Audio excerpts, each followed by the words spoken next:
আজকে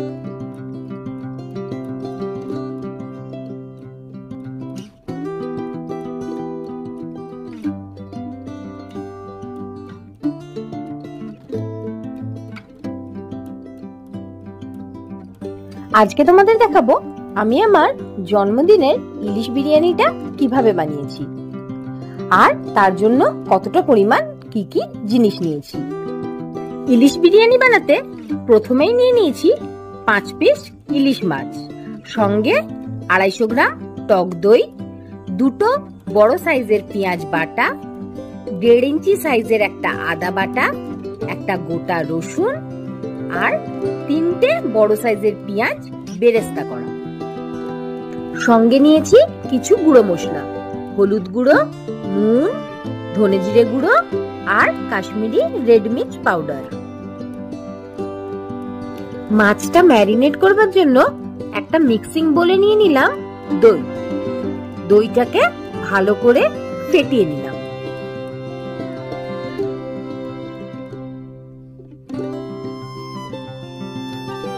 তারপর ফেটানো দইটার মধ্যে দিয়ে দিলাম একে একে পেঁয়াজ বাটা, আদা বাটা, রসুন বাটা।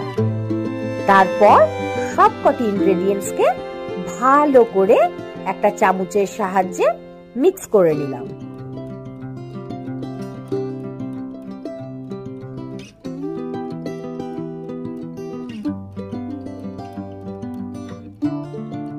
সমস্ত ইনগ্রেডিয়েন্টস গুলো দইয়ের সাথে ভালোভাবে মিক্স হয়ে গেছে। এরপর এই দইটার মধ্যে একে একে দিয়ে দেবো গুঁড়ো মশলাগুলো। প্রথমেই দিলাম হলুদ গুঁড়ো, ভালো করে একটু ফেটিয়ে নিলাম। তারপর আবার দিলাম কাশ্মীরি রেড মির্চ আর তারপরে জিরে গুঁড়ো। সব দিয়ে আবারও ভালো করে মিক্স করব 5 মিনিট মতো।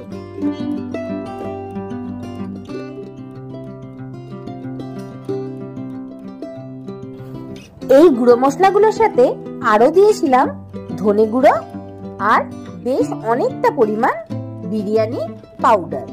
বিরিয়ানি পাউডারটা দোকান থেকে কেনা শাহি বিরিয়ানি মশলা। সবকটিকে আবারও ভালো করে মিক্স করে নিলাম। এবার মিক্সিং রেডি। ইলিশগুলো আগে থেকেই ভালো করে ধোয়া ছিল। এবার ধোয়া ইলিশগুলোকে একে একে এই ম্যারিনেশনটার মধ্যে দিয়ে উল্টে পাল্টে ভালো করে কোট করে নেব আর ম্যারিনেশনটাকে ঢাকা দিয়ে রেখে দেব 15 মিনিটের জন্য।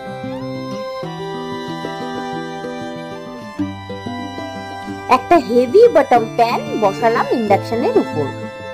নিয়ে নিলাম অনেকটা পরিমাণ অলিভ অয়েল। আমি এখানে অলিভ অয়েল দিয়েছি, তোমরা চাইলে রিফাইন্ড অয়েল বা মাস্টার্ড অয়েলও দিতে পারো। তেল গরম হয়ে গেছে। এরপর এর মধ্যে দিয়ে দিলাম কেটে রাখা পেঁয়াজ বেরেস্তাগুলো। ভালো করে উল্টে পাল্টে ভেজে তৈরি করে নেব বেরেস্তা। 3টে বড় সাইজের পেঁয়াজকে বেরেস্তা করে নিয়েছিলাম। তার মধ্যে হাফ পোর্শন এখন বেরেস্তা করব আর হাফ পোর্শন কাঁচা রেখে দেবো। এটা যখন মাছটা করব তখন কাজে লাগবে। পেঁয়াজগুলো যখন একটু নরম হয়ে আসবে আর পেঁয়াজের মিষ্টতাটা যখন তেলের মধ্যে চলে আসবে, সেই পর্যায়ে দিয়ে দেবো একটু নুন। পেঁয়াজগুলো একটু গোল্ডেন হয়ে এলেই সেটাকে ছেঁকে তুলে নেব। ওভারকুক করলে বেরেস্তাগুলো খেতে তেতো লাগবে, তাই হালকা একটু গোল্ডেন কালার ধরলেই বেরেস্তাগুলোকে তুলে নেব।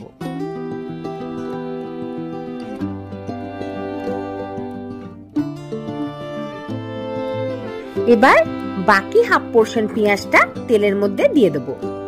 এই পেঁয়াজটাকে আর আগের মতো ডিপ ফ্রাই করব না, জাস্ট হালকা একটু পিঙ্ক কালার ধরে এলেই এটা হয়ে যাবে।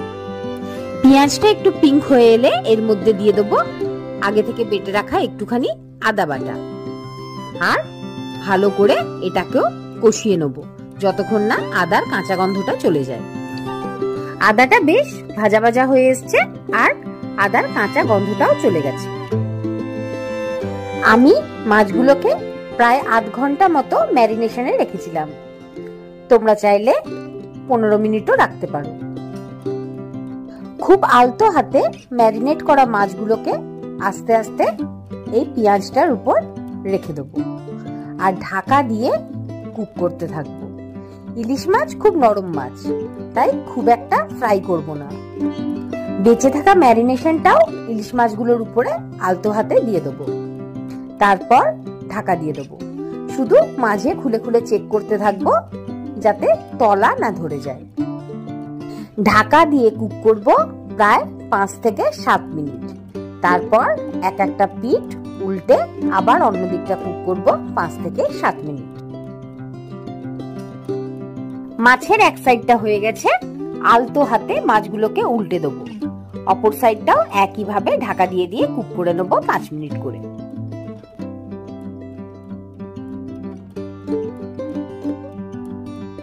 মাছের দু সাইডটাই উল্টে পাল্টে 5 মিনিট করে ঢাকা দিয়ে দিয়ে কুক করে নিয়েছি। এরপর যখন মাছের সাইড থেকে তেল ছেড়ে আসবে, সেই পর্যায়ে খুব আলতো হাতে মাছগুলোকে তুলে নেবো একটা প্লেটের মধ্যে আর গ্রেভিটাকে ঢেলে রাখবো অন্য একটি পাত্রে, কারণ এই গ্রেভিটা আমাদের ইউজ হবে এবার চালটার সাথে। একই পটে আবার নিয়ে নিচ্ছি 2 চামচ তেল আর 2 চামচ ঘি।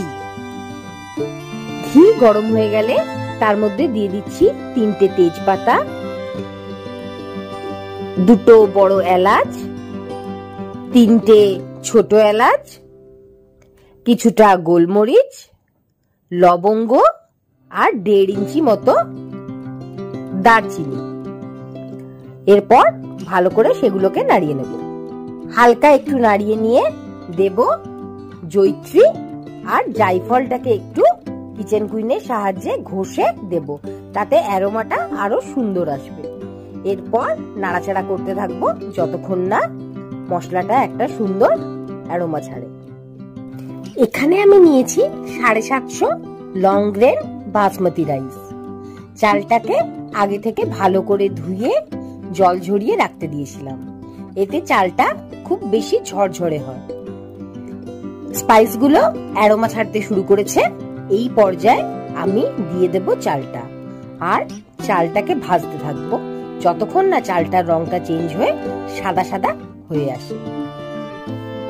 সুন্দর করে চালটাকে কোট করিয়ে নেব ঘিয়ের আর স্পাইসের সাথে আর নাড়াতে থাকবো যতক্ষণ না চালটার রংটা চেঞ্জ হয়ে আসে। চালটা সুন্দরভাবে ভাজা হয়ে গেছে, চালের রংটা চেঞ্জ হয়ে এসছে। এই পর্যায়ে যে গ্রেভিটা আমরা পাশে সরিয়ে রেখেছিলাম, সেই মাছের গ্রেভিটাকে দিয়ে আবার চালটাকে ভালো করে কোট করব। এতে ইলিশ মাছের যে গন্ধটা গ্রেভিতে ছিল, পুরো গন্ধটা এই চালটার সাথে কোট হয়ে যাবে আর চালটা থেকে আসতে থাকবে একটা সুন্দর ইলিশের গন্ধ।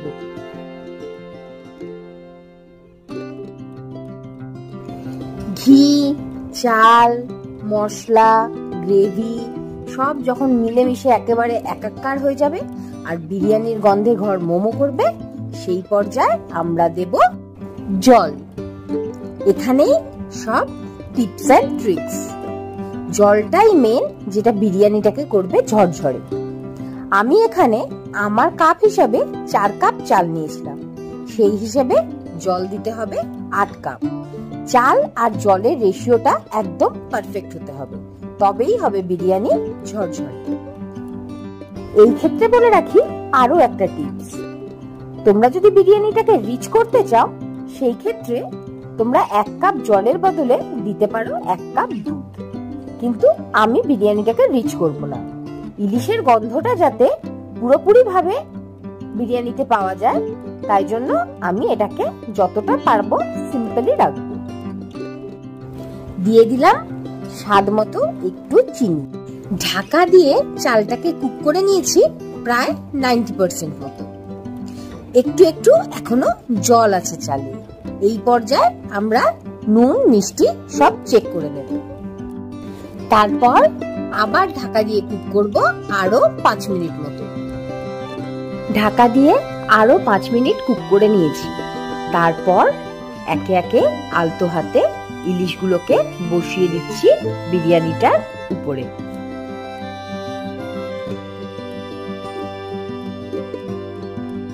তারপর কটা ছেঁড়া কাঁচা লঙ্কা দিচ্ছি আর দিচ্ছি আগে থেকে ভেজে রাখা বেরেস্তাগুলো।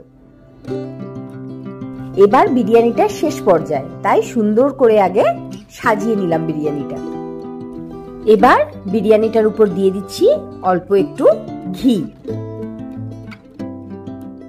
ইন্ডাকশন বন্ধ করে ভালো করে চেপে ঢাকা দিয়ে দিলাম বিরিয়ানিটা। এরপর একটা মোটা তাওয়া গ্যাসের উপরে একদম লো ফ্লেমে বসিয়ে দিলাম। তাওয়াটার উপর বসিয়ে দিলাম আমার বিরিয়ানি হান্ডিটা। এবার একদম ধিমে আছে কুক হবে মোটামুটি 15 মিনিট।